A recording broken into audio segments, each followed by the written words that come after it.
Ok, bienvenue dans la maison du Seigneur. J'espère que tout le monde a passé une bonne semaine. Et comme vous le savez, donc nous sommes dans une nouvelle série qui est le Jubilé et qui est synonyme de victoire, de réjouissance. Et j'aimerais partager avec vous une histoire qui se trouve dans Nombre 13. Et cette histoire, en fait, c'est Dieu qui a demandé à Moïse d'envoyer des espions à Canaan, la terre qu'il avait promise aux enfants d'Israël. Parce qu'il avait promis cette terre au peuple d'Israël. Mais ce qu'il faut savoir, c'est qu'il y avait quand même des gens qui vivaient déjà dans ce pays. Et du coup, il fallait bien, entre guillemets, les déloger, on va dire ça comme ça. Et le but, en fait, d'envoyer ces espions, c'était de prendre la température, de voir en gros comment ça se passait dans ce pays, de voir un peu comment le pays était, de prendre la température, de sonder un peu le pays. Et du coup, ils ont décidé d'envoyer 12 espions, un de chaque tribu, pour justement aller voir ce qui se passait là-bas. Et il s'avère du coup que ces espions-là, ils sont allés 40 jours et ils sont revenus. Et lorsqu'ils sont revenus, 10 d'entre eux ont fait un rapport négatif à Moïse en disant que le pays, il y avait des grandes villes, qu'il y avait beaucoup de monde, qu'il y avait des murailles, qu'il y avait même des géants. Et ils ont dit que ce peuple est trop fort pour nous. Et d'une certaine manière, ce qu'ils voulaient dire, c'est que faut pas qu'on aille là-bas parce que sinon on va se faire battre. Donc ça sert à rien. Et parmi ces 10-là, il y en a 2, Caleb et Josué, qui ont eu un discours totalement différent. Et dans leur discours, justement, ils avaient une autre perception des choses, en fait. Dans leur discours, Caleb a pris position en disant « Allons et montons et nous allons être vainqueurs ». Même s'il a vu des murailles, même s'il a vu des géants, même s'il a vu que les villes, il y avait énormément de monde et que eux étaient en petit nombre, mais il a tout simplement mis sa foi en action pour justement aller au devant de la promesse de Dieu. Et ce que je veux dire par là, les amis, c'est que on doit être conduit par la foi et non parce que nos yeux voient. On doit être conduit par la foi et non par l'incrédulité. Malgré que Dieu avait fait sortir le peuple d'Israël d'Égypte, d'esclavage, malgré qu'il ait fait énormément de miracles devant leurs yeux, mais malgré tout, devant ce qu'ils ont vu, ils n'ont pas cru et ils ont murmuré contre Moïse. Alors ce que j'ai envie de vous dire, c'est que le Dieu que nous servons est un grand Dieu, est un Dieu puissant et merveilleux. Ce Dieu-là, nous ne devons pas regarder aux situations, mais nous devons regarder à notre Dieu qui est la solution à tous nos problèmes. Et c'est lui, lorsqu'il a vu que la terre était informe et vide, lorsqu'il a vu qu'il y avait des ténèbres dans la terre, il a dit que la lumière soit. Alors peut-être que les ténèbres t'environnent, peut-être que tu es dans un désert, mais sache que la gloire de Dieu, la lumière de Dieu va se lever sur toi, va se lever sur ta vie ce matin. Alors je t'invite à te mettre debout ce matin et à tout simplement demander au Seigneur de te remplir d'une foi ferme, d'une foi forte, d'une foi qui va faire face à toute épreuve. Et je t'invite à réciter avec moi dans le psaume 24 qui dit « Porte, élevez vos linteaux, élevez-vous portes éternelles, que le roi de gloire fasse son entrée. » Je répète, « Porte, élevez vos linteaux, élevez-vous portes éternelles, que le roi de gloire fasse son entrée. » Mais qui donc est ce roi de gloire? L'Éternel fort et puissant, l'Éternel qui est puissant dans les combats. Porte, élevez vos linteaux et que le roi de gloire fasse son entrée. Mais qui donc est le roi de gloire? L'Éternel des armées. Et voilà ce roi de gloire. Seigneur Jésus, je te prie ce matin que tu puisses vraiment te lever, roi des rois, dans chacune de nos vies. Je prie ce matin que tu puisses te manifester, roi des rois, que là où il y a l'incrédulité ce matin, et que tu puisses mettre la foi, Père éternel, qu'on puisse regarder à toi, qu'on ne regarde pas aux circonstances, Jésus, mais qu'on regarde à toi, roi des rois, qu'on puisse espérer contre toute espérance, Père éternel, sans jamais faiblir dans la foi, sans jamais faillir, Père éternel, parce que tu es le Dieu très haut, tu es le Dieu très haut, tu es le Tout-Puissant, tu es celui, alléluia, quand tu pars, Père éternel, rien ne peut te résister, Père éternel, rien ne peut se tenir devant toi, la mort même n'a pas pu te retenir, Seigneur Jésus. Alors je déclare au nom de Jésus que toutes les situations dans nos vies, roi des rois, que rien ne pourra te résister. Je déclare dans le nom de Jésus que tous les ténèbres qui nous environnent, que rien ne pourra nous résister dans le nom de Jésus. Je déclare que tous les plans, que tous les projets de l'ennemi pour nos vies qui sont tous sans effet et anathème au nom de Jésus. Parce que tu es le lion de la tribu de Juda. Tu es l'Éternel des armées. Tu es celui qui combat pour nous. Tu as dit demeurez en silence. L'Éternel combattra pour vous, Père éternel. Alors nous voulons tout simplement te rendre gloire. Nous voulons tout simplement nous réjouir, éternel mon roi, et dire que, te montrer que nous avons foi et que nous croyons en toi, roi des rois. Alors viens ce matin, Père éternel, change l'atmosphère de ce lieu, change l'atmosphère de nos cœurs, Seigneur Jésus, et manifeste ta puissance, manifeste ta gloire, Père éternel. Et nous déclarons que la droite de l'Éternel est élevée, que la droite de l'Éternel est puissante, que la droite de l'Éternel manifeste sa puissance. Et nous déclarons que nous ne mourrons pas, que l'épreuve n'aura pas raison de nous, que la maladie n'aura pas raison de moi, que la pauvreté n'aura pas raison de moi, que les problèmes dans ma famille n'auront pas raison de moi. Je déclare que le cancer n'aura pas raison de moi. Je déclare, alléluia, que tous les pièges de l'ennemi n'auront pas raison de moi. Mais je vivrai, je vivrai, je vivrai, et je raconterai les œuvres de l'Éternel, ici-bas sur cette terre, et là-haut avec toi, Seigneur Jésus, jusque dans l'éternité. Alléluia. Gloire à toi, Jésus.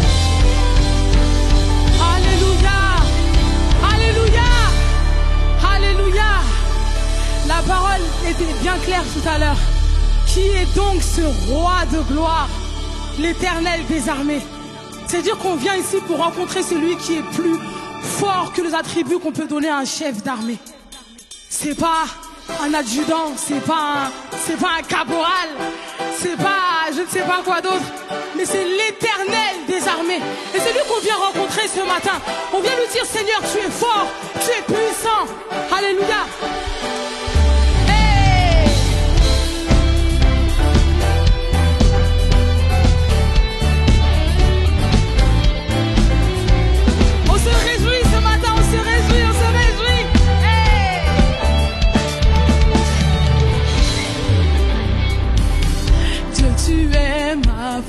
C'est mon chant. Chaque jour je me confie en toi, tout puissant, mon sauveur règne aux cieux. Dieu, tu es ma force, mon abri, la forteresse où je me réfugie, le rocher qui protège ma vie.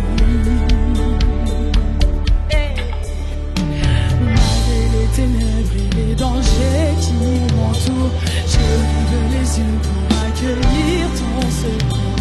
Je ne craindrai pas si tu veilles sur moi.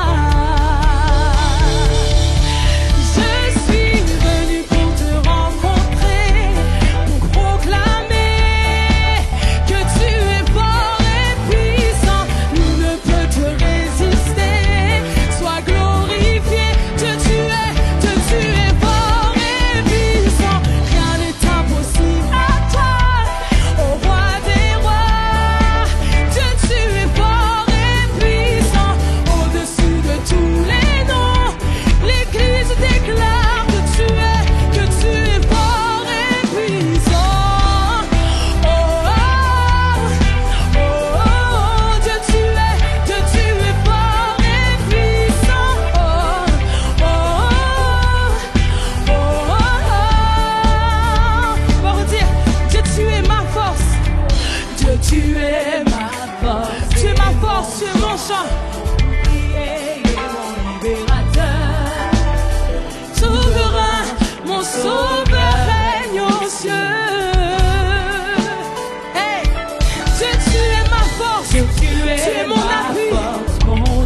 mon sauveur règne aux cieux. Je suis venu pour te rencontrer, pour proclamer que tu es fort et puissant. Nul ne peut te résister, sois glorifié. Que tu es fort et puissant. Rien n'est impossible à toi, au roi des rois. Que tu es fort et puissant. Au-dessus de tous les noms, nous déclarons que tu es fort et puissant. Que tu es fort et puissant. Que tu es fort et puissant.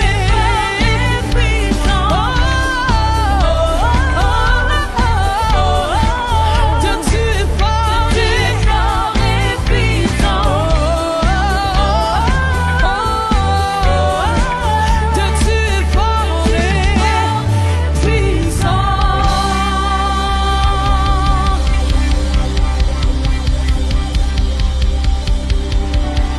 Waouh! On vient de dire que Dieu est fort et puissant, les amis. Est-ce qu'on peut acclamer Dieu pour ça? Parce qu'il est fort, il est puissant. La Bible déclare que c'est lorsque nous sommes faibles que Dieu se montre fort. Un rempart, on vient de dire que c'est un rempart, un appui, un bouclier. Dans nos épreuves, et je pense que il a été un vrai soutien pour chacun d'entre nous, n'est-ce pas? Et on va lui offrir notre adoration pour ça. Alléluia. Wow.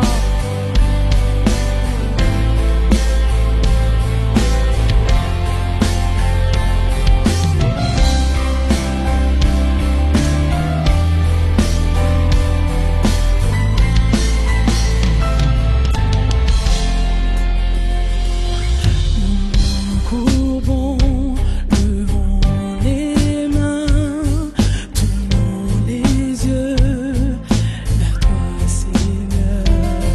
Nous confessons la vérité. Ce qu'il nous faut se trouve en toi. Reçois notre adoration. Jésus, agneau de Dieu, reçois notre adoration. Tu es merveilleux, tu es merveilleux. Oh, tu es merveilleux. Enfin, on dit encore, nous nous courbons. Nous nous courbons, levons les mains, tournons les yeux vers toi, Seigneur. Nous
savoir si parmi toutes les personnes qui sont installées, il y a une personne qui a au moins une raison de dire Seigneur, tiens mon adoration pour ce que tu as fait. Vous savez, on chante depuis tout à l'heure, on dit je suis venu ici pour te rencontrer. Et parfois la rencontre, il faut la provoquer. C'est vrai que Dieu il est là, mais parfois nous, il faut qu'on arrive à le chercher réellement. C'est-à-dire que l'estrade, peu importe, le micro, peu importe, la musique, peu importe. Ce que Dieu veut là tout de suite, c'est qu'on se dise, ok Seigneur, j'abandonne tout, je laisse tout ce qui est de moi et je viens à toi et je veux que tu reçoives mon adoration. Je suis venu ici pour te rencontrer parce que c'est vrai, tu as fait des choses pour moi. Et je viens par ce moyen reconnaissant, Seigneur Dieu, exalter ton nom. On dit que toute la création se lève. C'est pas simplement se mettre debout et dire, toute la création se lève. C'est toute la création ensemble se lève reconnaissant que Dieu règne en roi et en majesté. Et pour ça, il reçoit notre adoration. On lui donne notre adoration pour ça. Je ne suis pas en train de vous forcer ou choquer votre louange. Je suis juste en train de nous dire, les amis, Dieu mérite notre louange. Dieu mérite notre louange. Et j'aimerais juste qu'on se remette ensemble juste sur ce refrain. Et toi, toi, toi, toi, toi. Pour ce que Dieu a fait dans ta vie, pour les miracles qu'il a opérés et pour ce qu'il va faire. Tu lui dis, Seigneur, reçois mon adoration. Il y a une sœur qui me dit tout le temps, et c'est réel, aujourd'hui on est là parce qu'on vit les choses pour lesquelles on a prié il y a 5 ans ou 10 ans. Je ne sais pas où tu te voyais à 5 ans, à 10 ans, mais pour le moment tu es là. Et en fait, peut-être que 10 ans auparavant, c'était impossible, c'était improbable. Mais parce que tu as placé ta foi en la bonne personne, on est là aujourd'hui. Alors Seigneur, reçois notre adoration. Reçois. C'est vrai qu'on est faible, bien que petit et faible, mais reçois. Sois notre adoration. Jésus, agneau de Dieu. Reçois notre adoration. Tu es merveilleux. On va lui dire, reçois mon adoration. Jésus, l'agneau de Dieu.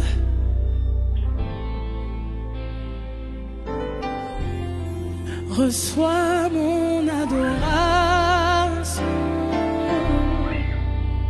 Tu es merveilleux. Oui, tu es merveilleux. Oui, tu es merveilleux. Tu es merveilleux. Tu es merveilleux. Parce qu'on a toutes les raisons de lui dire qu'il est merveilleux. Tu es merveilleux. Seigneur, tu es merveilleux. Oui, tu es merveilleux. Tu es merveilleux. Jésus, tu es merveilleux. Oh, tu es merveilleux. Je te vois de côté. Tu es merveilleux. Tu es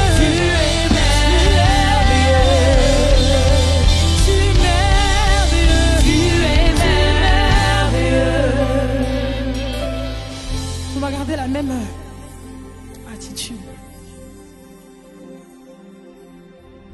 S'il y a quelqu'un qui veut prier, priez. Alléluia, Seigneur. Merci pour les victoires qu'on a pu obtenir par toi, Père éternel. Merci parce que lorsqu'on est faible, tu te montres fort, Seigneur, Père éternel. Et c'est pas ni par notre force, ni par notre puissance, mais c'est parce que toi, Seigneur Dieu, tu nous as laissé ton esprit. Et par ton esprit, on peut tout faire. Conduit par ton esprit, on peut tout faire. Tu déplaces les montagnes et les obstacles ne sont pas insurmontables ici. Parce que tu savais que par nous, tout seul, on ne pouvait pas tout faire. Tu nous as laissé ton esprit. Ni par force, ni par puissance, mais par ton esprit.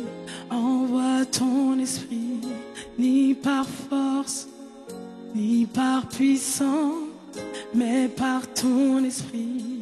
Envoie ton esprit, ni par force, ni par puissance, mais par ton esprit. Envoie ton esprit, ni par force, ni par puissance, mais par ton esprit. Envoie, ni par force, ni par force, ni par puissance, mais par...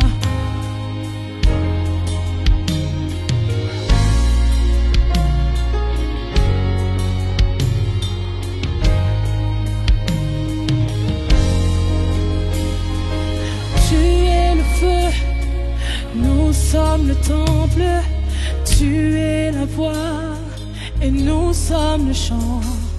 Toi notre Dieu, nous sommes ton peuple, toi la lumière, nous t'élevons.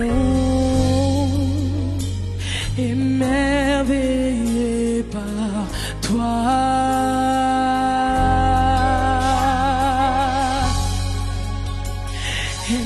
Émerveillé par toi. Oh, ni par force, ni par puissance, mais par ton esprit. Envoie ton esprit, ni par force, ni par puissance, mais par ton esprit. Envoie ton esprit, ni par force, ni par puissance, mais par ton esprit. Envoie ton esprit, ni par force, ni par puissance, mais par ton esprit. Envoie ton esprit. Oh, oh, oh.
par puissance, mais par ton esprit.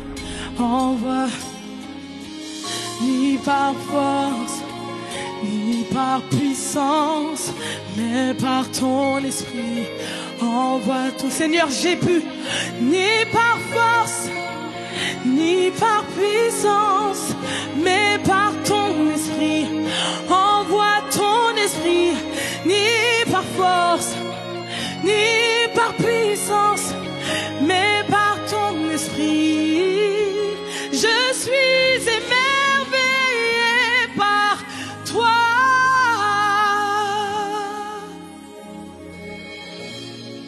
Nous sommes émerveillés par toi.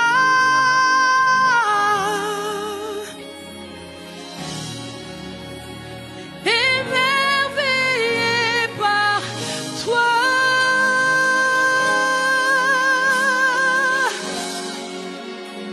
Émerveillés par toi.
La passion pour ton nom, Esprit de Dieu, tombe en ce lieu. Sois le seul maître, sois le seul maître, feu dévorant, attise en nous la passion pour ton nom, Esprit de Dieu, tombe en ce lieu. Sois le seul maître, sois le seul maître en nous.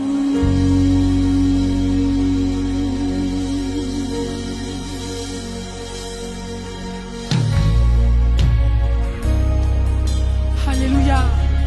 On va faire ça comme une prière pour nos vies personnelles et pour les victoires qui nous a été données de traverser avec Dieu.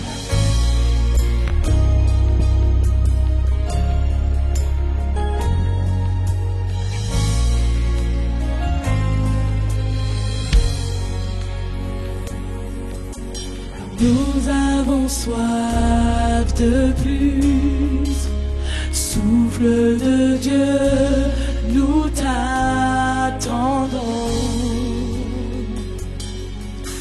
Nous avons soif de plus, Esprit de Dieu, souffle sur nous. On va le redire ensemble. Nous avons soif de plus. Nous avons soif de plus. Souffle de Dieu, nous t'attendons. Souffle de Dieu, nous t'attendons. Les bras ouverts, nous t'attendons. Nous avons soif. Nous avons soif. Nos cœurs se tournent vers toi, Esprit de Dieu. Souffle sur nous. Oui, remplis-nous maintenant.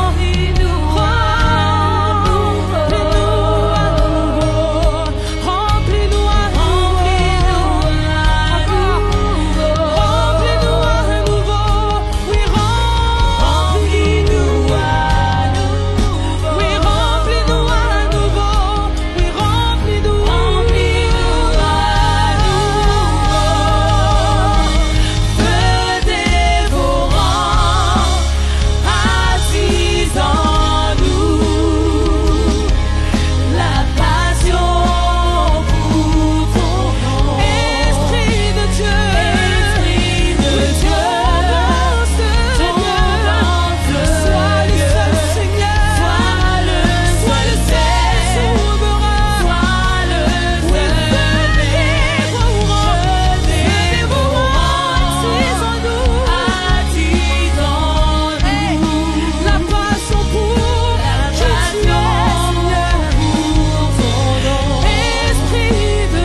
peuple qui a faim et soif du plus Saint-Esprit. Est-ce qu'il y a un peuple qui a faim et soif de plus de Dieu ce matin? Sois le seul maître. Alléluia.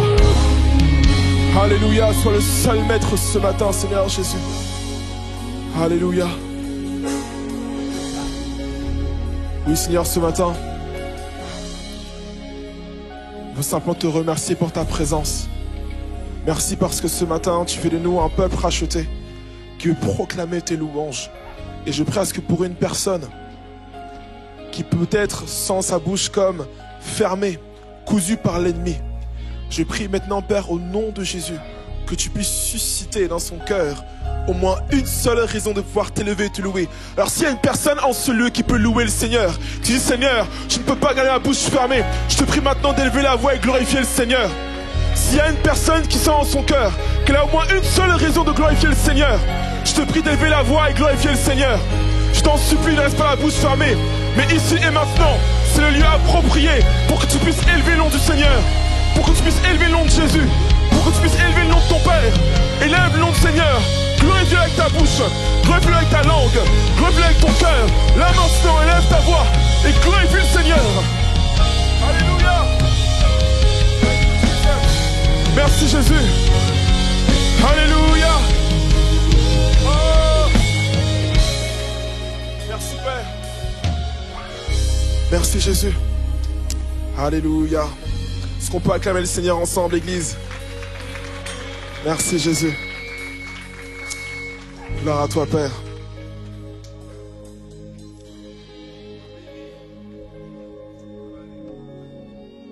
Alléluia. Bonjour, Église Évidence. J'espère que tout le monde va bien ce matin.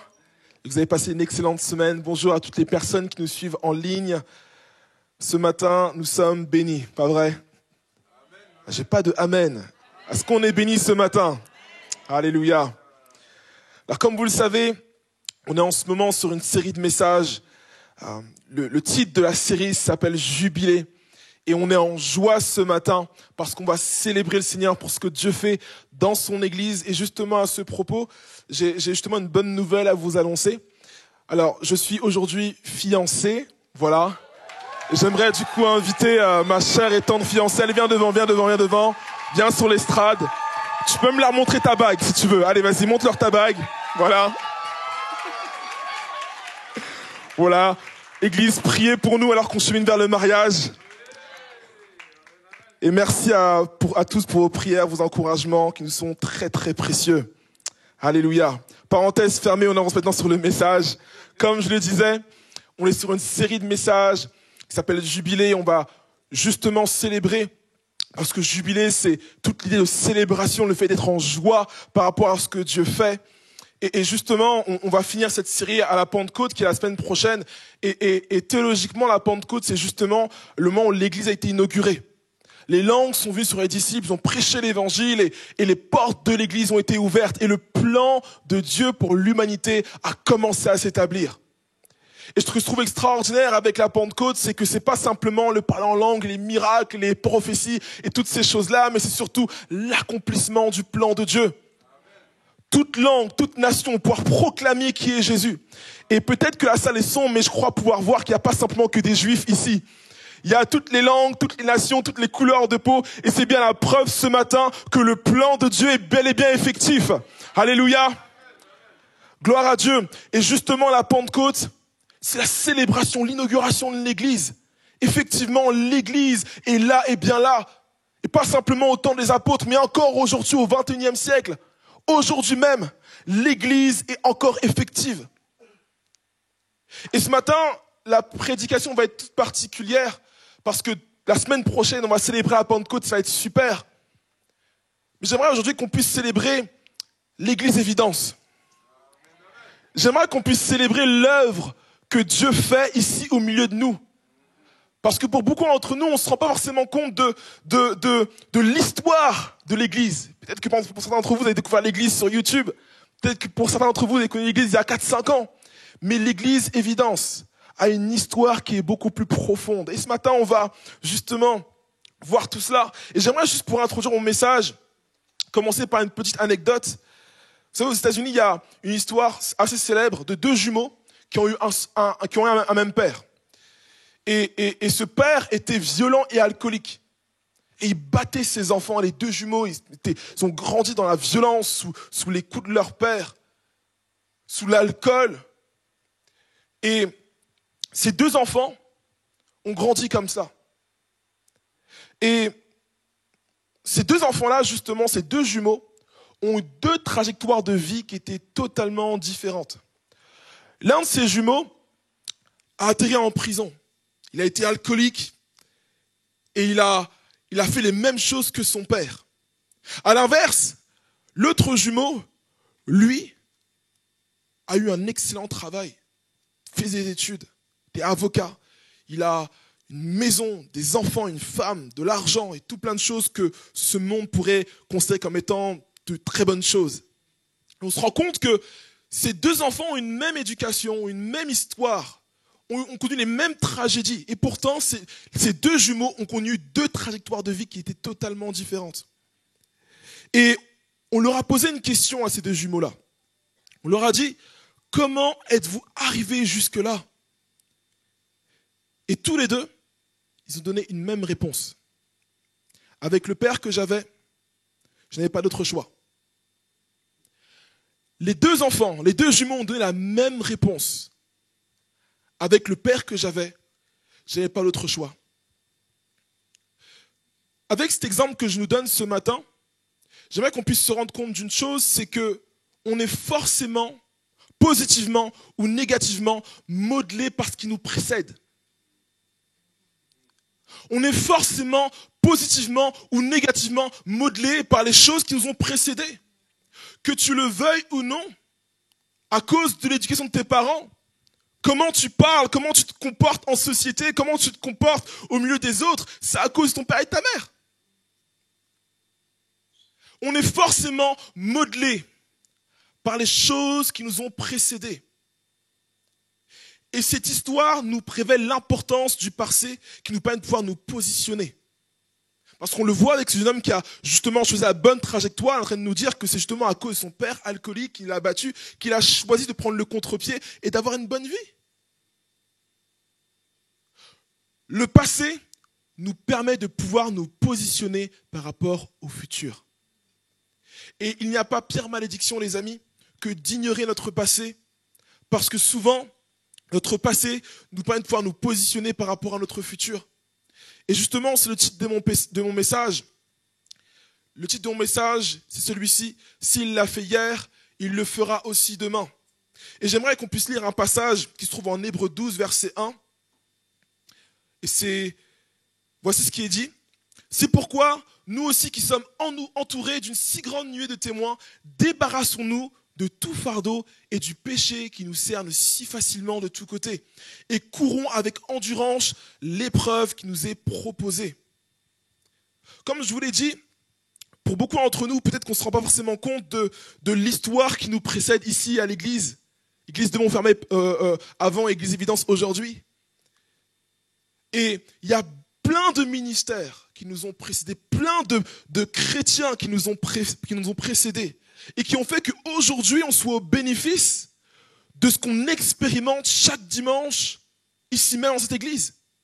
Il y a plein de personnes qui ont prié, qui ont jeûné pour qu'aujourd'hui, on puisse vivre ce que l'on vit. Et j'aimerais ce matin qu'on puisse le considérer. Et j'aime ce passage en hébreu parce qu'il est dit, c'est pourquoi nous qui sommes entourés d'une si grande nuée de témoins. En fait, le chapitre 12 s'inscrit juste après le chapitre 11, où on a les héros de la foi. Les héros de la foi, c'est toutes ces personnes en fait qui sont listées par l'auteur de l'Épître aux Hébreux, qui ont fait des choses extraordinaires. On cite Abraham, on cite Rahab, on cite Joseph, on cite Jacob, on cite Isaac, on cite toutes ces personnes qui ont fait des choses extraordinaires. Et qui ont tous pour commune, pour dénominateur commun, le fait qu'ils avaient une foi en Dieu extraordinaire. Et l'auteur de l'épître utilise tous ces exemples de foi pour encourager les Hébreux à persévérer, à être une communauté de foi, à pouvoir persévérer, à être une vraie église qui continue malgré les épreuves, malgré les difficultés. L'auteur de l'épître aux Hébreux utilise l'exemple d'hommes humains, de personnes comme vous et moi, qui ont eu la foi en Dieu pour encourager les communautés, pour encourager les Hébreux à pouvoir persévérer. Et ce matin, j'aimerais justement qu'on puisse se souvenir, se rappeler de ce qui s'est passé dans le passé justement. Qu'on puisse se souvenir de ce qui a pu se passer avant nous, qui sommes assis ce matin dans ces chaises, pour qu'on puisse justement être encouragés à persévérer dans ce que Dieu veut que l'on puisse faire. Amen. Il faut savoir que l'église de Montfermeil, aujourd'hui l'église Évidence, est née juste après la guerre mondiale. On n'a pas la date exacte, mais on sait que cette église, cette œuvre, a été implantée juste après la guerre mondiale, la seconde guerre mondiale. Ce qui veut dire que l'église a plus de maintenant 70, je dirais plus de 70 ans. Et je parle sous le couvert de l'ancien Roger qui m'a fait justement l'historique de l'église. Et cette œuvre a été implantée par le pasteur Scovaggia. Et j'aimerais ce matin qu'on puisse acclamer cet homme de Dieu.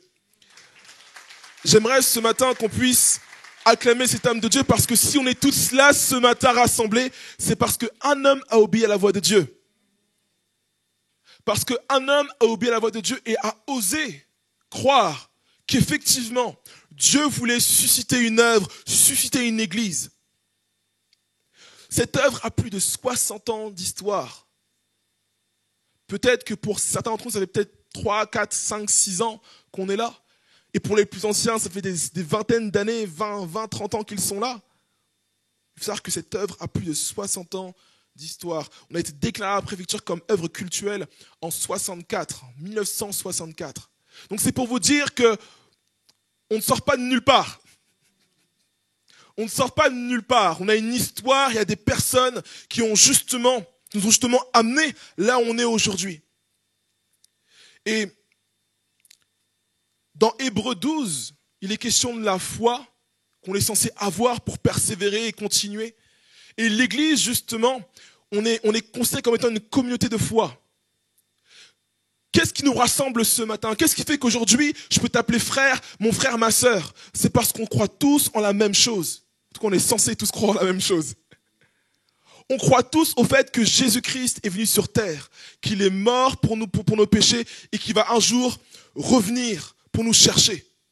On croit tous en cette vérité fondamentale que Christ nous aime et qu'il nous a sauvés. Et c'est ce qui fait qu'aujourd'hui, on est ensemble dans l'église. C'est ce qui fait qu'aujourd'hui, on est un seul et même corps.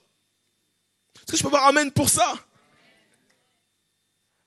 C'est ce qui fait qu'aujourd'hui, on est une église. Parce qu'on croit au fait que Jésus est mort et ressuscité. Et qu'un jour, il va venir nous chercher.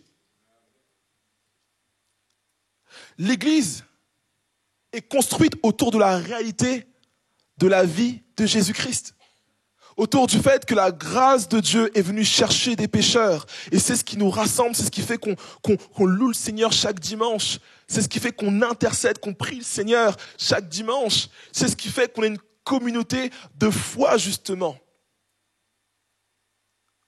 Et vous savez, la foi, c'est justement croire en des choses qui sont invisibles. En train de croire en un Jésus qu'on n'a jamais vu. Peut-être certains ont des visions, mais on n'a jamais rencontré Jésus. On croit en une chose qu'on ne voit absolument pas. Et c'est justement l'objet de notre foi. C'est justement l'objet de notre croyance, de notre perspective de vie, c'est de croire qu'un jour, on va vivre avec Jésus dans le ciel. L'Église, c'est une communauté de foi. Et beaucoup plus que ça, l'Église, c'est une grande famille. Vous savez, quand j'étais petit, mon père me disait, voilà, salut frère un tel ou sœur un tel. Et je disais, mais c'est pas mon frère, c'est pas ma sœur. Pourquoi est-ce que je l'appellerais frère ou sœur? C'est pas mon frère, c'est pas ma sœur. Je vis pas avec eux chez moi. Pourquoi est-ce que je l'appellerais frère ou sœur? Et mon père me disait, mais non, tu comprends pas. En fait, à l'église, on appelle les gens frères et sœurs.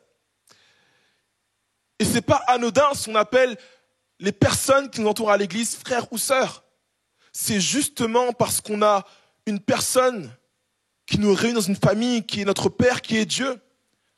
C'est pas juste un effet de langage qu'on dit frère ou sœur, mais c'est véritablement parce qu'on a un Père qui est dans les cieux, qui nous a rachetés et qui nous donne une nouvelle famille.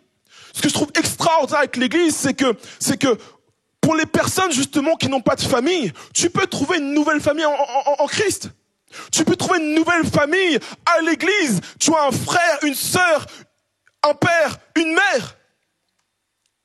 Et c'est extraordinaire de voir qu'effectivement à l'église, il y a des personnes, peut-être qui ont été abandonnées, mais qui peuvent trouver réconfort, qui peuvent trouver une rédemption justement dans le cadre de l'église. Et c'est pas encore une fois un élément de langage, c'est une réalité. Et ma prière ce matin, c'est que si tu as besoin d'un frère, d'une sœur que tu puisses trouver à l'église, si tu as besoin d'un père ou d'une mère que tu puisses trouver à l'église, si une personne reçoit ça, dit Amen. Si tu as besoin d'un lien de parenté qui t'a manqué dans ta vie terrestre, tu peux le trouver à l'église. Et c'est justement la promesse que Dieu nous donne, c'est qu'il nous offre une nouvelle famille en lui. On a Christ pour frère aujourd'hui. Christ pour frère et Dieu comme père. Et ça crée justement une famille. Et je trouve ça extraordinaire de voir qu'effectivement l'église est une communauté de foi. Et je peux être frère avec un Allemand, un Japonais, un Congolais, une Asiatique, un Africain. Je peux être frère avec des langues, des nations du monde entier. Et c'est ça la réalité de l'église, frères et sœurs. Et vous savez que lorsqu'on a une famille, on s'inscrit forcément dans un héritage. Si tu as un père ou une mère aujourd'hui, il est possible qu'à leur mort, tu puisses avoir un héritage. Lorsque je m'inscris dans une famille parce que j'ai un père, parce que j'ai une mère, légalement, j'ai un héritage. C'est-à-dire que s'ils meurent, tout ce pourquoi ils ont travaillé de leur vivant, je vais pouvoir en hériter. Et c'est normal en réalité. Il y a beaucoup de parents aujourd'hui, ce matin, qui comme espèrent donner quelque chose à leurs enfants lorsqu'ils vont mourir. Ils disent qu'au moins que j'ai travaillé pour quelque chose, quoi. Il y a beaucoup de parents qui travaillent effectivement pour laisser quelque chose à leurs enfants. Et en tant qu'église, on s'inscrit justement dans une logique d'héritage. On hérite de ce que nos prédécesseurs ont semé. On hérite de ce que nos prédécesseurs on hérite de ce pourquoi nos prédécesseurs ont travaillé. Et c'est justement pourquoi on est là ce matin.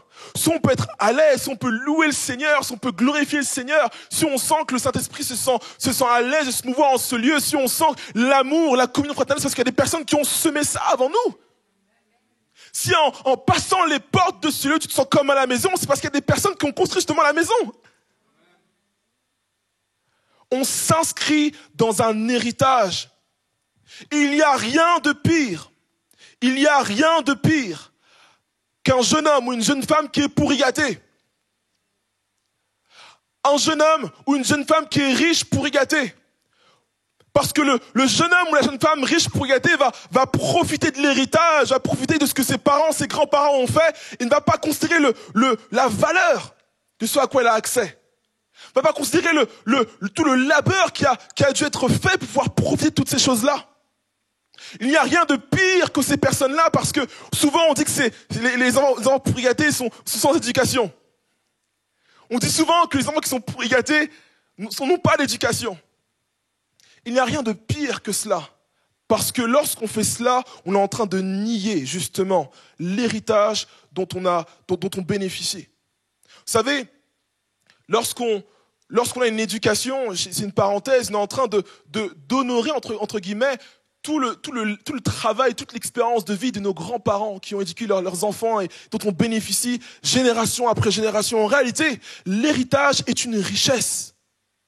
Le passif est une richesse.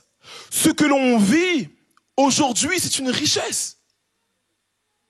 Et la pire des choses que l'on puisse faire, c'est d'être des enfants pourris gâtés et de se dire, bon, c'est passé ça hier, c'est super, mais bon, moi, je vis ma vie aujourd'hui et je me fiche de ce qu'il y a eu hier. C'est la pire chose que l'on puisse faire aujourd'hui. Est-ce que l'on comprend la valeur de ce qui a été semé hier? Est-ce qu'on comprend la valeur de ce qui a été semé dans le passé? Touche ton voisin, dis-lui, je suis le résultat de la prière de mes prédécesseurs. Touche ton voisin, dis-lui s'il dort un petit peu, tu es le résultat de la prière de tes prédécesseurs. Parce qu'il y a des personnes qui ont prié pour que ce qui se passe aujourd'hui puisse arriver. Alléluia.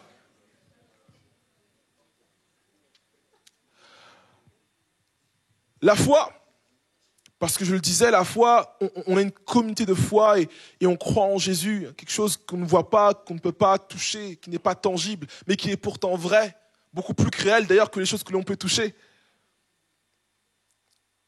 On a une communauté de foi, effectivement. Et justement, la foi nous demande souvent d'aller vers l'inconnu. La foi nous demande souvent d'aller là où on ne connaît pas, justement. Et je vais citer un exemple qui se trouve justement en Hébreux 11, qui est l'exemple du père de la foi, qui est Abraham. Hébreux 11, verset 8. Voici ce que dit Hébreux 11, verset 8. Par la foi, Abraham a obéi à l'appel de Dieu, qui lui ordonnait de partir pour un pays qu'il devait recevoir plus tard en héritage. Il est parti sans savoir où il allait. En lisant ce passage, je comprends pourquoi Abraham est le père de la foi. En lisant ce passage, je me dis, ouais, Abraham, il avait une foi extraordinaire.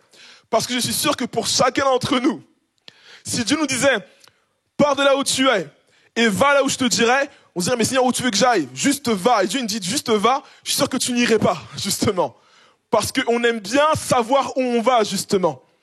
Et pour être très transparent avec vous, les amis, ce qui caractérise effectivement l'Église, c'est la foi que l'on a en Dieu, la foi que l'on a dans la direction de Dieu.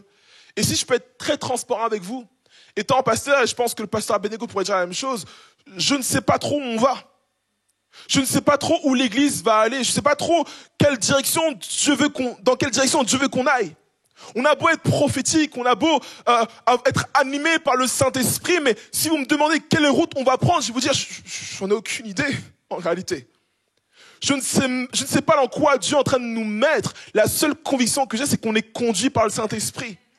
La seule conviction que j'ai, c'est que, comme le dit la parole de Dieu, la parole de Dieu est une lumière à mes pieds, une lumière sur mon sentier. C'est-à-dire que peut-être que je verrai pas la route totale, mais je verrai le prochain pas que j'aurai à faire. Et peut-être qu'on ne sait pas forcément où on va aller.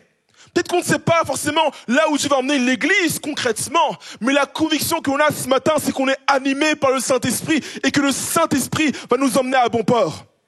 Alléluia. La conviction qu'on a ce matin en tant qu'Église, c'est que peu importe le pasteur ou le missionnaire qui pourrait être à la tête de l'Église, le Saint-Esprit va nous emmener à bon port. C'est par la foi qu'Abraham, alors qu'il reçut l'appel de Dieu qui lui a ordonné de partir par un pays qu'il devait recevoir en héritage, est parti sans savoir où il allait. Vous savez, on aime avoir le contrôle sur tout. Même à l'église, on aime avoir le contrôle sur tout. Il se dit, voilà, on veut avoir le contrôle sur ça, sur ci, on veut savoir exactement à quoi l'église doit ressembler, comment elle doit être, ainsi de suite. Je pense que si vous avez dit au pasteur qui a implanté l'église qu'un jour l'église serait comme ça, je pense qu'il serait très surpris en réalité. Je pense qu'il serait très très surpris, les amis. Pourquoi? Parce que l'église n'appartient pas à un homme. La vision d'une église n'appartient pas à un homme, mais l'église appartient à Jésus-Christ. La bonne nouvelle ce matin, c'est que Christ est la tête de l'église. Christ est le chef de l'église. Christ nous dirige là où il veut que l'on puisse aller. Paul voulait aller à Rome pour implanter des églises. Paul, c'est le rêve de Paul d'aller à Rome et d'implanter plein d'églises. Mais pourtant, Paul n'est jamais allé à Rome. Au moment où il voulait aller à Rome, Dieu lui donnait une vision où il voyait un Macédonien l'appeler à l'aide. Et il a obéi à Dieu, il est parti en Macédoine. Et a sauvé justement ces Macédoniens. Ce qui veut dire qu'on peut même avoir des rêves pour Dieu. On peut même avoir des rêves pour Dieu, que l'on veut faire pour le Seigneur, qui ne s'accompliront peut-être pas forcément. Parce que le plus important, ce n'est pas d'avoir des rêves pour Dieu, mais c'est d'accomplir le rêve de Dieu pour l'humanité. J'espère qu'une personne puisse dire amen à ça. Le plus important, ce n'est pas ce que tu puisses avoir des rêves pour Dieu, mais le plus important, c'est que le rêve de Dieu puisse s'établir dans l'humanité. Peut-être qu'en tant que pasteur, on aimerait faire les choses, on aimerait emmener l'église quelque part, mais le plus important, c'est que le Saint-Esprit fasse son œuvre au milieu de nous, frères et sœurs. Le plus important, c'est qu'on puisse avancer dans l'œuvre que Dieu nous a proposée et qu'on puisse faire son œuvre par-dessus tout. Et c'est la seule chose qui pourra permettre à ce que l'église que nous sommes puisse avancer dans la voie que Dieu lui propose. Amen. Ce que j'aime avec Abraham, c'est qu'effectivement, il est qualifié comme étant le père de la foi. Et Abraham a justement impacté des générations à cause de sa foi. Par la foi, Abraham a effectivement obéi à l'appel de Dieu, qui lui ordonne de partir pour un pays qu'il devait recevoir en héritage. Verset 9, par la foi, il a séjourné en étranger dans le pays qui lui avait été promis, vivant sous les tentes, de même qu'Isaac et Jacob, qui sont héritiers avec lui de la même promesse. À cause de la foi d'Abraham et à cause de la promesse qu'Abraham a reçue de Dieu, à cause du style de vie qu'il a développé, parce qu'il savait qu'il avait Canaan comme terre promise, mais il s'est dit, même si j'ai Canaan, même si j'ai la promesse de Dieu, ma résidence n'est pas terrestre. Ma résidence ne se trouve pas dans ce monde, ma résidence se trouve après ce monde. Bien qu'ayant des promesses, Abraham a su discerner le fait que son œuvre, que sa vie ne devait pas s'ancrer ici. Et la conséquence a été que sa foi était tellement grande qu'elle a impacté son fils et son petit-fils. Parce qu'on le voit, Isaac et Jacob ont hérité avec lui de la même promesse. Et on le voit après dans les héros de la foi que Isaac et Jacob ont eux-mêmes vécu dans des tentes comme Abraham. Ils ont vécu comme des étrangers comme Abraham. Ce qui veut dire qu'il y a la foi de nos prédécesseurs, la foi des personnes qui nous ont précédés, la foi des hommes de Dieu qui nous ont précédés, ou encore un impact aujourd'hui. Peut-être que tu ne le réalises pas, mais je te le dis, la foi que ces personnes ont déployée envers Dieu, ou encore un impact aujourd'hui. Et si on peut crier alléluia, si on peut être libre dans la présence de Dieu, alors que dans les églises, on sent la religiosité, alors qu'on est libre ici aujourd'hui, c'est parce qu'il y a des hommes de Dieu qui sont levés et qui ont prêché l'évangile. Et ce matin, justement, j'aimerais honorer ces ministères qui ont prêché l'évangile à l'église de Montfermeil et à l'église Évidence. Et je vais les lister. Et j'aimerais qu'on puisse les applaudir, frères et sœurs. Les pasteurs Scovadja, effectivement, père et fils, est-ce qu'on peut les applaudir? Le pasteur Jackie Schleckpo, le pasteur Philippe Bach, le pasteur Denio, le pasteur Paolo Victorio Gonsalvo, le pasteur Bertrand Colpier et le pasteur Abednego Nazaire. Est-ce qu'on peut pousser un cri de joie pour ces ministères? Parce que si on est là aujourd'hui, c'est à cause de leur oui. Si on est là aujourd'hui, c'est parce qu'ils ont dit oui au Seigneur. Et quand je dis ça, c'est pas applaudir des hommes pour dire on élève des hommes dans l'église. On est d'accord avec ça, que Dieu qu'on élève dans cette église. Mais on est en train d'honorer ce que Dieu a fait dans leur vie. On est en train d'honorer ce que le Seigneur a suscité dans leur cœur pour que chacun aujourd'hui puisse être au bénéfice de cela. Et il est tellement important, frères et sœurs, d'honorer les personnes qui nous ont précédés. Parce qu'il y a une promesse attachée à cela. Et ça me vient à l'esprit là maintenant, c'est dans les commandements. Il y a ce commandement dans la loi qui dit « Honore ton père et ta mère et tu vivras longtemps ». Je crois que lorsque l'on honore les personnes qui nous précèdent, il y a une bénédiction qui en découle. Il y a une bénédiction qui en découle. Raison pour laquelle le diable est celle de diviser justement les parents et les enfants et rendre les enfants mauvais envers leurs parents ou les parents mauvais envers leurs enfants pour que cette bénédiction ne puisse pas subsister justement. La parole de Dieu nous fait comprendre qu'il est important d'honorer les personnes qui nous ont précédés. Et ce matin, je prie à ce qu'on puisse honorer, je crois qu'on honore justement ces hommes de Dieu qui nous ont précédés parce qu'on est tous au bénéfice ce matin de ces ministères. La foi de nos prédécesseurs nous montre l'exemple, comme dans Hébreux 11, nous montre l'exemple de foi à avoir et dessine notre réalité.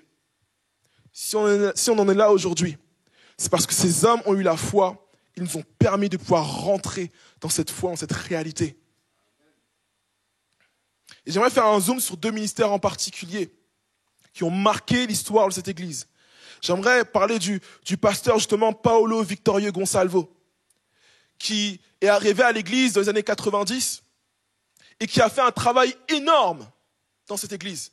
Il faut savoir qu'avant d'avoir ce lieu, l'église de Montfermeil se rassemblait dans un lieu à côté de l'hôpital de Montfermeil. Je n'ai pas l'adresse exacte, mais il y avait un local justement qu'ils avaient là-bas. Et il faut savoir qu'à l'époque, c'était une soixantaine de chrétiens.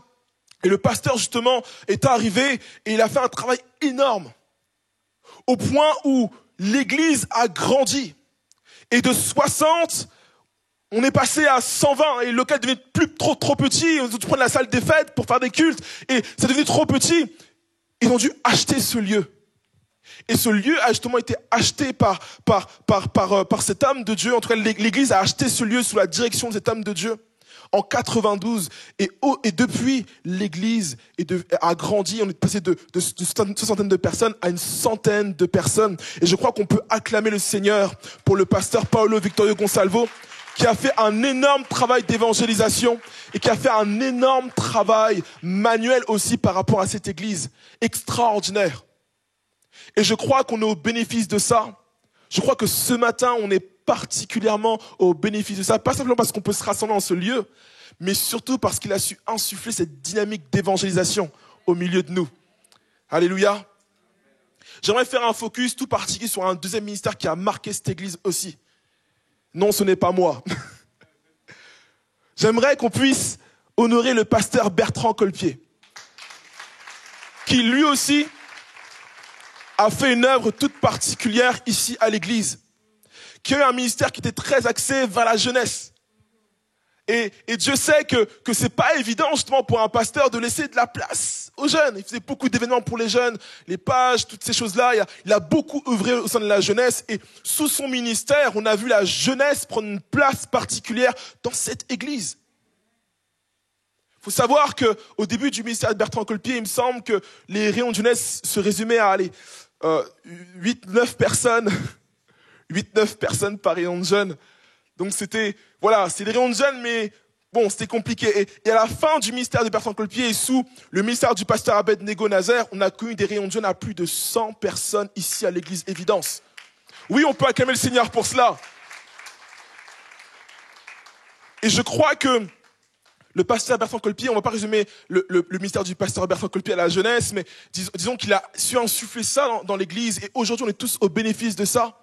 Et je crois pouvoir dire que si aujourd'hui vous avez un pasteur jeune ici, c'est justement parce qu'il a su être sensible à la voix de Dieu. On rend gloire à Dieu pour le ministère du pasteur Bertrand Colpier. Et en voyant ces deux ministères-là qui ont impacté l'église de Montfermeil, qui ont impacté l'église Évidence, la question que je nous pose, c'est celle-ci. Qu'allons-nous semer par la foi pour les générations qui vont nous suivre? Qu'allons-nous semer par la foi pour les générations qui vont nous suivre derrière?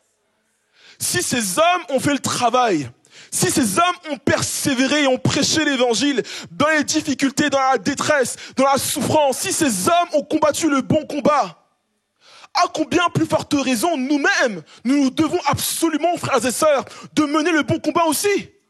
Il est hors de question qu'ils aient travaillé si dur et eu la foi si dure et que nous soyons pépère sur un transat en disant bon c'est cool, c'est super. Et c'est pas de résumer l'avancement de l'église au ministère, il y a effectivement des frères et sœurs qui se sont levés, on va y venir après. Mais il est important de considérer le fait qu'ils ont semé des choses qui fait qu'aujourd'hui on peut les récolter et en bénéficier. Mais nous, qu'est-ce qu'on va semer pour la génération future? Il y a tellement de choses, on s'en rend même pas forcément compte, dont la génération future a besoin et qu'on garde simplement pour nous-mêmes. Lorsque tu gardes ton service, lorsque tu gardes ta prière, lorsque tu ne te lèves pas le jeudi pour venir à la grande prière, tu gardes des choses pour toi. Sachez une chose, frères et sœurs, c'est que tout ce qui se passe aujourd'hui, toutes les bénédictions qu'on a aujourd'hui, c'est parce qu'il y a des personnes qui ont prié pour ça. C'est parce qu'ils ont prié, qui ont plié le genou, qui ont dit Seigneur, envoie ton esprit pour qu'on puisse vivre des cultes qui soient vivants, pour qu'on puisse vivre des conversions, pour qu'on puisse voir ton église grandir. Dans la prière, dans le jeûne, il y a des personnes qui sont levées pour cela. La question que je nous pose, c'est qu'est-ce que nous, on va semer pour la génération future? Qu'est-ce que nous, on va faire pour que la génération future puisse se dire ah, les anciens, ils nous ont donné ça et c'est super, on peut en bénéficier, aller encore plus loin. Qu'est-ce que nous, on va pouvoir semer? La culture de l'honneur est très très importante dans l'évangile. Peut-être que ce n'est pas une doctrine posée dans l'évangile, mais on le voit à de nombreuses reprises, que des ministères ont honoré d'autres ministères avant eux, afin qu'ils puissent recevoir la bénédiction qu'ils ont bénéficiée eux-mêmes.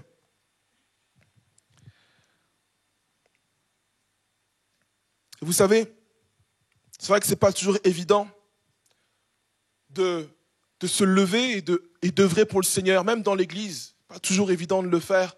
Ce n'est pas toujours évident de se laisser guider par Dieu. Ce n'est pas souvent évident de se laisser guider par le Saint-Esprit. Parce que souvent, le Saint-Esprit nous emmène dans des endroits où on se dit, mais pourquoi je suis là, quoi? C'est pourquoi Saint-Esprit tu nous emmène là, on comprend pas pourquoi, mais j'ai un exemple en tête de l'apôtre Paul justement qui est parti en Macédoine et qui vient et qui prêche l'évangile et il y a une femme qui prophétise et qui dit ce sont des hommes de Dieu et qui a un esprit de python, il chasse l'esprit de python et ensuite il se fait mettre en prison parce que justement il se rend compte qu'il a défait un business qu'il avait avec cette femme et il atterrit en prison et ensuite il prêche l'évangile, il chante des louanges et la prison et les chaînes éclatent et du coup il arrive à prêcher l'évangile au geôlier et le geôlier donne sa vie à Christ et on se rend compte que toute sa famille est sauvé à cause de tout cet itinéraire-là, en fait. Et on se dit, mais en fait, quand je vois cette histoire-là, quand je vois toute la logique qui s'est faite dans cette histoire, je dis, mais Seigneur, tu n'aurais pas juste pu envoyer Paul directement en prison pour sauver le geôlier, je ne sais pas comment. Mais Dieu a suscité tout cet itinéraire-là, en fait, pour qu'il puisse arriver justement cet homme et sauver toute sa famille. Et souvent, le Seigneur nous fait emprunter des itinéraires qu'on ne comprend pas. On se dit, mais Seigneur, pourquoi est-ce qu'on est là aujourd'hui? Pourquoi est-ce que je suis devant cette difficulté? Pourquoi est-ce que je suis devant ce problème? Et Dieu nous fait comprendre que c'est pour sa gloire. Dieu nous fait comprendre ce matin que si tu traverses une difficulté, sa gloire est derrière. Donc prends courage ce matin et avance. Prends courage ce matin et persévère parce que la gloire de Dieu est derrière les détresses. Alléluia. S'il l'a fait hier, il le fera demain. Et comment est-ce que je peux être sûr qu'il le fera demain? C'est parce qu'il y a des promesses qui sont attachées à l'Église. Il y a des promesses qui sont attachées à l'Église. Et vous savez, je suis même certain que tous les hommes de Dieu qui ont pu citer, qui ont servi cette Église, qui ont servi les frères et sœurs, ils ont forcément eu des failles. Peut-être eu des défauts, peut-être que pour certains d'entre vous, vous n'avez pas apprécié une parole qui vous ont dit. Peut-être qu'il y a des choses qui sont passées entre vous et les hommes de Dieu. C'était compliqué. C'est possible. Mais la promesse que Dieu nous donne par rapport à l'Église, c'est que c'est Christ qui a la tête de son Église. On peut avoir des pasteurs, on peut avoir des apôtres, des prophètes, des évangélistes, tout plein de ministères qui vont être là en tant que leader. Mais la tête de l'Église, ça reste Christ. Et je trouve que c'est rassurant, parce que des failles, il y en aura toujours dans l'Église. Des scandales, excuse-moi de dire ça comme ça, il y en aura toujours dans l'Église. Des mésententes, il y en aura toujours dans l'Église. Des manques de pardon, il y en aura malheureusement dans l'Église. Mais la bonne nouvelle que l'on a ce matin, c'est que Christ est à la tête de l'Église. Donc il va forcément susciter une occasion pour que tous ces problèmes que l'on va pouvoir rencontrer, il puisse les régler. La bonne nouvelle, c'est que parce que Christ est à la tête de l'Église, toutes les difficultés qu'on va pouvoir avoir, on va pouvoir les traverser. Même si ça va être compliqué, difficile, le Seigneur est à la tête et on va pouvoir arriver à bon port. Par la puissance de son esprit, on va pouvoir arriver à bon port. Christ est la tête de son Église. 1 Colossiens 1, verset 18. L'Église est appelée à louer le Seigneur. L'Église est appelée à être une communauté de croyants, frères et sœurs qui communient ensemble, une grande famille. L'Église est appelée à prier.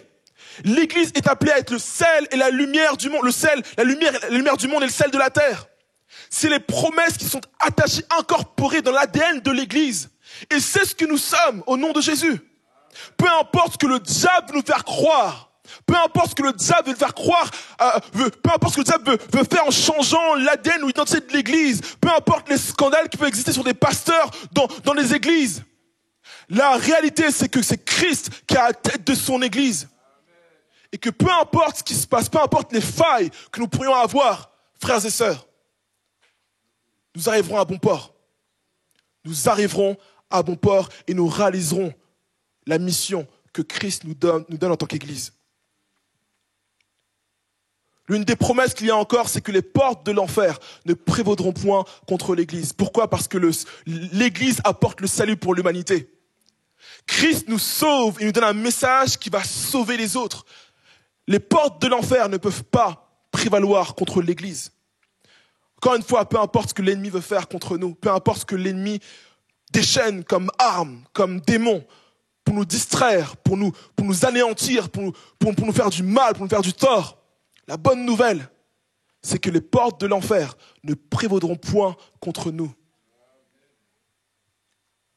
Qui accusera les élus de Dieu? C'est une très bonne question. C'est Dieu qui justifie. Alléluia. La dernière promesse que j'aimerais qu'on puisse avoir, c'est que Christ reviendra chercher son Église. Christ va revenir chercher son Église. Et j'aimerais qu'on puisse ancrer notre espérance, non pas sur cette terre, mais dans ce qui va venir après cette terre. La réalité, c'est que Christ, mon sauveur, va venir me voir, va venir me chercher, et va faire en sorte que je puisse vivre avec lui pour l'éternité. Et c'est censé être notre espérance à tous ce matin. Si tu crois en Jésus ce matin, tu as l'assurance qu'un jour, tu vivras au ciel pour l'éternité avec lui. Quelle espérance c'est, quelle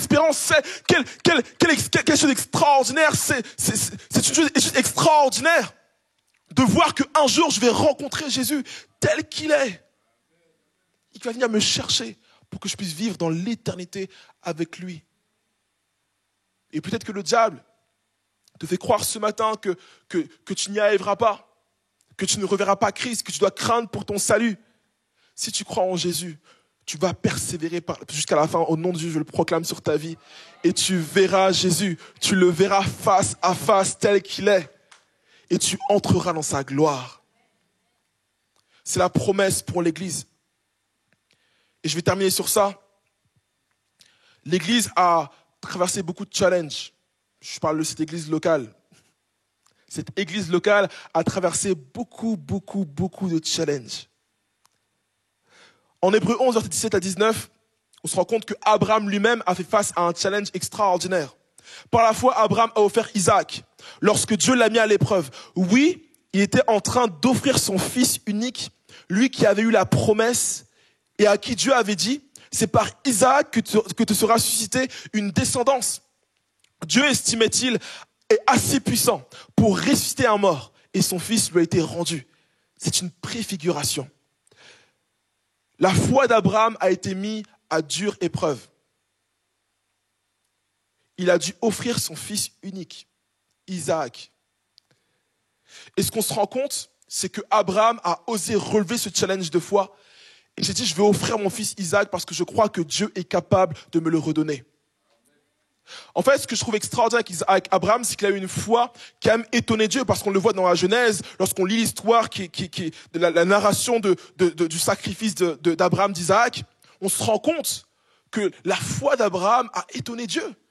Parce qu'il s'est dit, mais Abraham, il a une telle foi qui est capable de croire que je suis même capable de changer le plus horrible en une bénédiction. La foi d'Abraham nous emmène dans une logique où on doit se dire, peu importe les difficultés, peu importe les épreuves, peu importe les choses qui sont en face de nous, peu importe ces choses-là, si on a foi en Dieu, frères et sœurs, je nous le répète, on va traverser, on va arriver à bon port. Nous traverserons ensemble et nous arriverons à bon port. Et je vais énoncer des choses qui sont passées dans cette église. Parce qu'il est important qu'on puisse tous savoir toutes les difficultés qu'on a pu traverser. Je dis nous parce que je m'incorpore à cette logique d'église dont on bénéficie aujourd'hui. L'église a connu 2 divisions, il faut le savoir. Dans l'histoire de l'église de Montfermeil, on a connu 2 divisions. Des personnes qui sont parties, qui se sont divisées. Pasteurs qui sont partis avec une partie de l'église. Oui, ça arrivait ici. Et là, on pourrait se dire, mais voilà, comme d'autres églises, des divisions, voilà, c'est arrivé, et puis... On pourrait avoir cette logique-là et se dire, voilà, encore l'œuvre des hommes. Et là encore, c'est une attaque de l'ennemi pour nous faire croire qu'effectivement, tout ce qui se passe, c'est humain, c'est pas spirituel. Mais si on est là aujourd'hui, c'est bien la preuve que c'est une œuvre qui est spirituelle, pas vrai? On a connu un temps dans cette église où il n'y a pas eu de pasteur, où il n'y a pas eu de personnes en direction dans cette église. C'est dans les années 80, 87, 88, pendant quelques mois. Et je veux honorer 2 frères particulièrement qui ont tenu la barque durant ce moment bien précis. L'ancien Roger et le frère Bridonneau. Oui, on peut s'applaudir bien fort, s'il vous plaît. Bien fort. Ces 2 frères ont assuré les prédications et le service de l'église pendant 1 an. Et je me mets à leur place, j'aurais pu me dire, il n'y a plus de pasteur, on ferme tout et puis chacun se disperse dans une église. Et puis c'est très bien comme ça. Mais je crois que Dieu a utilisé ses serviteurs pour qu'aujourd'hui on soit là ensemble. Et juste après, il y a eu le pasteur Degnaud. Et je vais citer ça parce que j'ai eu le témoignage de la sœur Gertrude tout à l'heure qui me l'a partagé, qui me disait que justement, elle s'est convertie, elle était une nouvelle chrétienne, elle est venue ici à l'église Évidence, c'est une ancienne qui est là et qui a grandi, qui a été éduquée dans la foi chrétienne à l'église Évidence et qui voulait se baptiser au pays, en Guadeloupe. Et qui en venant ici à l'église Évidence, est parti voir le pasteur, que le pasteur Degnaud se demandait si elle allait fermer l'église. Il s'est dit, j'ai fermé l'église. La sœur Gertrude est venue voir le pasteur, elle a dit, je veux me faire baptiser. Et à ce moment précis, l'ancien Roger, le frère Bridonneau et le pasteur Degnaud se sont dit, le Seigneur est dans l'affaire. Le Seigneur est dans l'affaire, on va continuer l'œuvre. Et je rends gloire à Dieu, parce que justement, Dieu est au contrôle et il sait allumer la flamme dans son église. Même lorsque l'on prie pour Seigneur, envoie le feu, anime-nous ton esprit, le Seigneur sait comment allumer l'étincelle pour que le feu puisse continuer de brûler. Et j'honore particulièrement l'ancien Roger et le frère Bridonneau pour l'œuvre qu'ils ont faite. Aujourd'hui encore, on est au bénéfice de l'œuvre de l'ancien Roger. Vous ne voyez pas forcément tout ce qu'il fait, mais il fait énormément de travail. Merci beaucoup, frère Roger, et on t'honore ce matin pour cela. On a connu un incendie dans ce lieu en 2010. En 2010, les flammes ont ravagé ce local.